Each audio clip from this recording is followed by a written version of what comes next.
మా ఛానల్కి స్వాగతం. చూస్తున్న వీక్షకులకు ప్రేక్షకులకు ప్రియ కాళభైరవ భగవద్బంధులకి స్వాగతం పలుకుతూ మమ్మల్ని ఎంతగానో ఆదరిస్తూ ఉండబడినటువంటి ప్రియ సోదర సోదరీమణులకు అందరికీ సనాతన ధర్మ సంరక్షకులకి వీక్షకులకు ప్రేక్షకులకు 2024 సంవత్సరంలో శేషభాగమైనటువంటి 15 రోజులకు వీడుకోలు పలుకుతూ 2025 సంవత్సరానికి స్వాగతం పలుకుతూ ఈ సంవత్సరంలో జరిగినటువంటి అష్టకష్టాలకు ఇబ్బందులకు అనారోగ్యాలకు స్వస్తి పలుకుతూ నూతన ఆనందంతో 2025 సంవత్సరం స్వాగతం పలకాలని కోరుకుంటూ 16/12/2024 నుండి 31 డిసెంబర్ 2024 వరకు పుట్టినటువంటి వారందరికీ కూడా ముందస్తుగా జన్మదిన శుభాకాంక్షలు.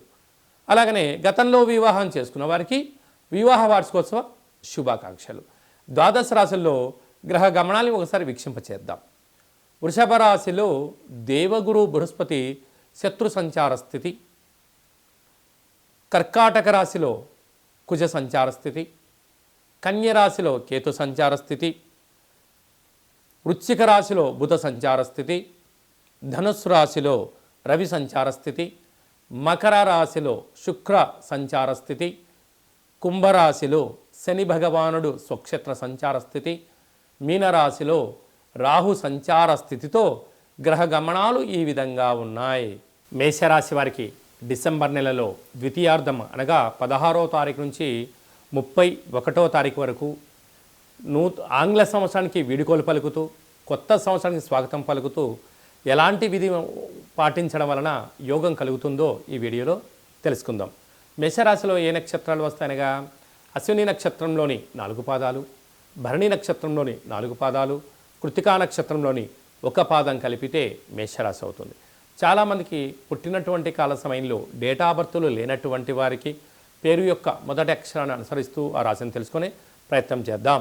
చూ, చే, చో, లా, లీ, లు, లే, లో, ఆ అక్షరాల వారందరూ మేషరాశి జాతకులే. మేషరాశి యొక్క అధిపతి కుజ భగవానుడు. వీరికి 2వ స్థానంలో గురు సంచార స్థితి ఉండడం వలన సంవత్సరంలో వీలైనంత వరకు అప్పులు ఇవ్వకపోవడం, అప్పులు తెచ్చుకోకపోవడం ఉత్తమోత్తమం. ఈ రెండింటిలో ఏది జరిగినా రాబోయే కాలంలో అంత ఇబ్బందిగా ఉండేటువంటి పరిస్థితి ఉంటుంది. కనుక వీలైనంత వరకు ఖర్చులను నివారించుకోవడం, సత్ప్రవర్తన జీవన విధానానికి స్వాగతం పలికే మానవ ప్రయత్నం చేయగలగాలి. అలాగనే అర్ధాష్టమ కుజుడు. మేషరాశి వారు బాగా గుర్తుపెట్టుకోవాల్సిన అంశం ఏమిటయ్యా అనగా ఆంగ్ల సంవత్సరంలో చివరి రోజైనటువంటి చివరి సోమవారం, చివరి మంగళవారం అవ్వడం వలన దూర వాయు జల ప్రయాణాలు పెట్టుకోవద్దు. అలాగనే వాగ్వివాదాలకు దూరంగా ఉండండి. కలహాలకు ఇది సరైన సమయం కాదు. క్రయ విక్రయాలకు దూరంగా ఉండడం ఉత్తమోత్తమం. అదే కాకుండా పెద్దవారు కానీ తల్లిదండ్రులు కానీ మీ క్షేమాన్ని గురించి ఎవరైనా చెప్పినట్లయితే వినే మానవ ప్రయత్నం చేయండి. అనేక రకాల స్టేషన్లు, గొడవలు, పంచాయతీలు, ప్రమాదాలను నివారించడానికి అనేక రకాల అవకాశాలు ఉన్నాయి. లేకపోతే అనంతమైనటువంటి అష్టకష్టాలకు మీకు మీరే కొని తెచ్చుకునే పరిస్థితి గోచరిస్తుంది అర్ధాష్టమ కుజుడి యొక్క ప్రభావం కారణం వలన. అదే కాకుండా 6వ స్థానంలో కేతు సంచార స్థితి ఉండడం వలన మీకు అన్ని విషయాలు తెలుసు, కానీ పక్కవారితో చేసే ప్రయత్నం చేస్తారే తప్ప మీరు ఆచరించకపోవడము మీ యొక్క విజయానికి మీరే కారకులు అవుతారు. మీ అపజయానికి మీరే మీ మనసే కారణమవుతుందని చెప్పి గమనించాలి. అష్టమంలో బుధుడు. దయచేసి ఈ సంవత్సరం చివరిలో ఏది మీరు కొత్తగా ప్రారంభించకపోవడమే ఉత్తమోత్తమం. భాగ్యస్థానంలో రవి సంచార స్థితి ఉన్నప్పుడు భార్య మాట భర్త, భర్త మాట భార్య, ప్రేమికులు సైద్యంగా ఉండే మానవ ప్రయత్నం చేయండి. రాజ్యస్థానంలో శుక్ర సంచార స్థితి ఉండడం వలన ఉద్యోగ ప్రయత్నం చేసేవారికి నూతనమైన ఉద్యోగము, వాహనము, ఐశ్వర్యము, బంగారు ఆభరణాలు, నూతన వస్త్రాలు, క్రయ విక్రయాలు మీకు యోగదాయకం. లాభస్థానంలో శని. మీరు ధర్మంగా ఉన్నంత వరకు విజయం మీ సొంతమవుతుంది. వ్యయంలో రాహు. దయచేసి చెప్పుడు మాటల చేతని, వీకెండ్ పార్టీలని, వీకెండ్ వినోదాలని ఈసారి పెట్టుకోకపోవడం ఉత్తమోత్తంగా భావించగలగాలి.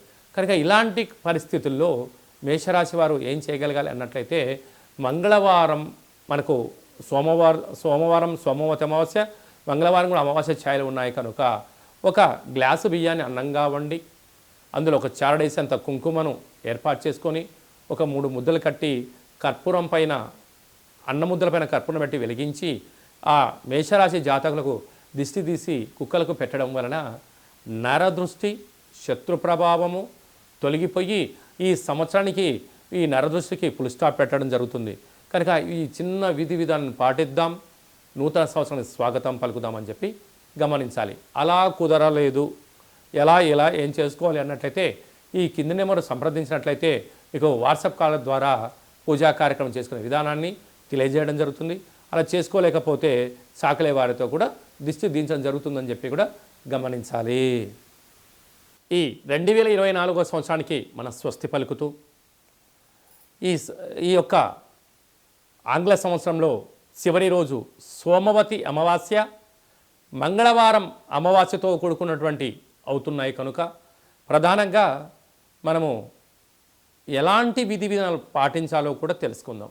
ఎందుకనగా ఇయర్ ఎండింగ్ అనగానే మనకు 25వ తారీఖు నుండి హాలిడేస్ రావడం, అందులో సంవత్సరంలో చివరి ఆదివారం, చివరి సోమవారం, చివరి మంగళవారం.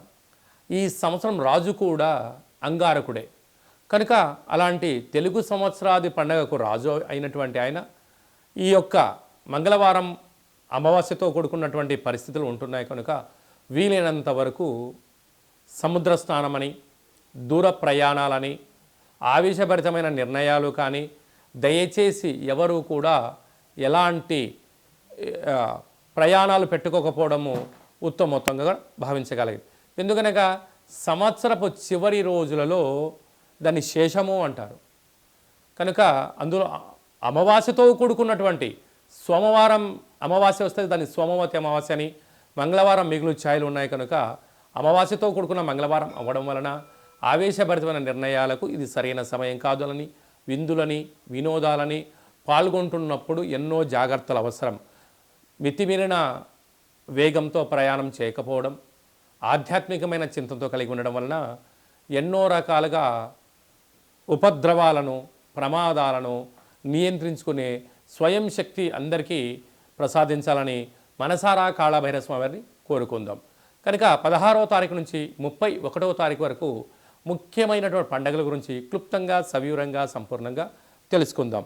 23వ తారీఖున బహుళాష్టమి సోమవారము ఉత్తరా నక్షత్ర సందర్భంగా కాళభైరవ స్వామికి స్మరణ, ధ్యానము, పూజా కార్యక్రమంలో పాల్గొనడం వలన మనకు సకల అష్టకష్టాలు తొలగిపోతాయని చెప్పి కూడా గమనించాలి.